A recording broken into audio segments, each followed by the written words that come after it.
வணக்கம். G3 செய்திகளோடு இணைந்திருப்பது நிதியா முத்துக்குமார். ஆப்பூரான் சங்கிலி கருப்பசாமி கோவில் கும்பாபிஷேக விழாவில் ஏராளமான பக்தர்கள் பங்கேற்று கோலாகலமாக கொண்டாடினர். இனி விரிவான செய்திகள்.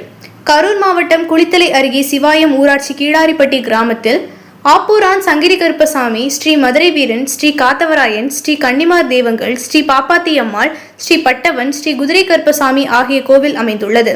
இக்கோவிலை கடந்த 36 ஆண்டுகளுக்கு முன்பு புனரமைத்து கும்பாபிஷேக விழா நடத்துவது என்று ஊர் பொதுமக்கள், பங்காளிகள், விழா கமிட்டியினர் முடிவெடுத்து புனரமைப்பு பணிகளில் ஈடுபட்டனர்.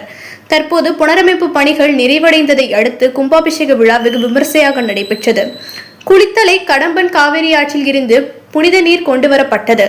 புனித நீர் அடங்கிய கும்பத்தினை சிவாச்சாரியார்கள் யாக வேள்வியில் வைத்து மகா கணபதி பூஜை, விக்னேஸ்வர பூஜை, வாஸ்து சாந்தி பூஜை, நாடி சந்தனம், லட்சார்ச்சனை, பூர்ணாகுதி, திரவியாகுதி, மகா திருவாராதனை உள்ளிட்ட 2 கால யாக வேள்வி பூஜைகள் செய்தனர்.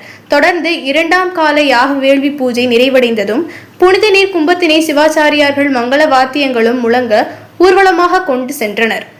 பின்னர் வேத மந்திரங்கள் முழங்க கலசத்திற்கு புனித நீரினை ஊற்றி கும்பாபிஷேகம் செய்தனர். பின்னர் கலசத்திற்கு சிறப்பு பூஜைகளும் செய்யப்பட்டது.